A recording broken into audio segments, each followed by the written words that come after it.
As everyone's aware, over the last 24 hours, there's been a no-drink order issued in the Lavington Coldstream area. There's been approximately 1,200 homes that have been affected from the notice that was put out, which represents approximately 3,500 people. What myself and Brent are going to do is just update over the last 24 hours what we in Coldstream have been doing from the Emergency Operations Center. And perhaps I'll turn it over to Brent at this time to start us off with that.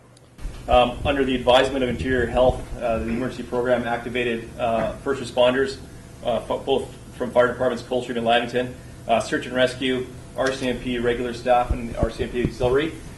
We marshaled at Lavington Fire Department within the hour, and by 9:30 we had over 50 first responders going door to door in the impacted area, as Trevor indicated, almost 1,300 homes, and advising people not to consume the water. That operation wrapped up at about 0300 this morning, and I must say that in my career it was definitely one of the most highly organized and cooperative and effective emergency notification operations I've ever seen. So that really bodes very well for our program and also for the resident safety in the context of the water contamination. Concurrent with that, earlier in the day we had some reports of some very minor localized and isolated flooding across the region.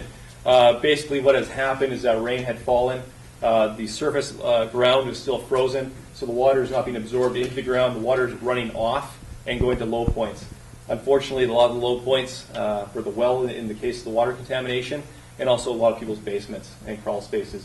So our operations manager, Mike Pethick, can address that and the impact of the flooding in a little greater detail in just a moment. But what that has done is that it prompted us to implement our flood mitigation plan, which typically under a normal year we wouldn't actually implement until about March, when we normally would see some minor flooding. The other front that we tackled last night as we moved into this incident was that we recognized that we were going to require potable water for the residents of Coldstream impacted by this area. By midnight last night, we had a load of water being delivered to the fire departments. We've set up water distribution points at those fire departments in the form of personal-sized water bottles.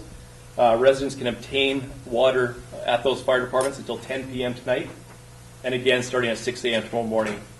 And we do have more water coming. We recognize that residents have a very serious need for water.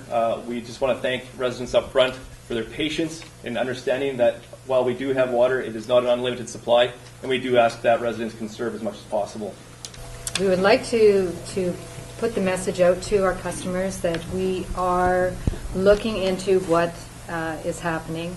At approximately 6:30 on January 13th, I received a call from an operator reporting that there was his tap water was very dirty, had an odor to it.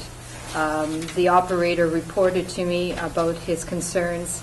I quickly asked him to go to the wellhead and take a sample at it, take a look at it. It was turned off immediately. We have brought on other sources, and we are diligently looking at flushing the water system and sampling it. We took bacterial samples all last evening. They have been sent to the certified lab, and again, samples were taken today. We are monitoring it. We have PEP on board.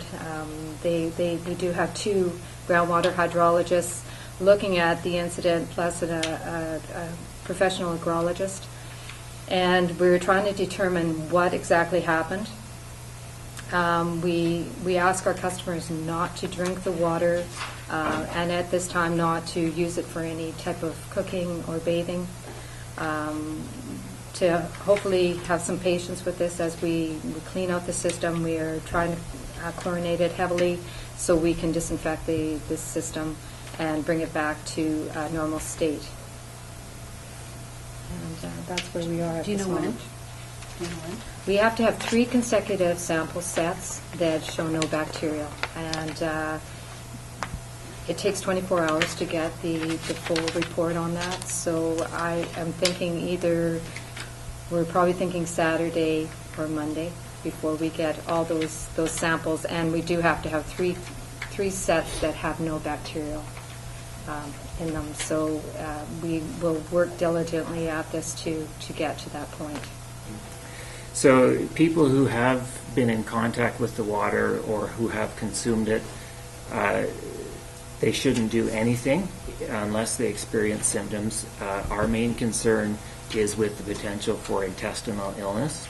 So those residents who do develop symptoms of nausea, vomiting, diarrhea, those kinds of symptoms can either contact HealthLink BC at 811 or they should be in contact with their family physician.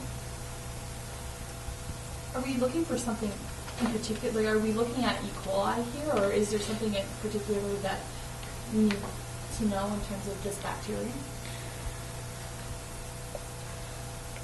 No. We know the well has been compromised. The investigation about what happened is still ongoing. We are concerned about the potential for the risk of bacteria and viruses primarily, which would include E. coli, but certainly others as well. And so the main risk that we're concerned about is for intestinal illness. Has there been any cases reported so far? I'm not aware of any. When would they typically show up, though, if someone has consumed contaminated water? It really depends on what it is. So that's a difficult question to answer, but typically with most intestinal illnesses, you're looking at somewhere between a period of hours and up to several days.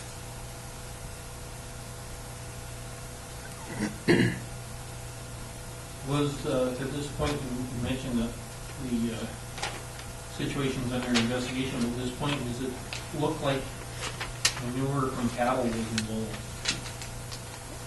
The details of the investigation I would defer to Conservation Officer Service.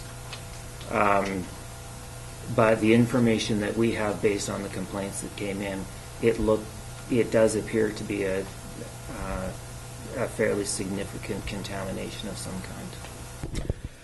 We don't know that at this time. We have a team of officers and technicians from Penticton Environment Office on site, and they are attempting right now to come up with a site of origin, a point of source.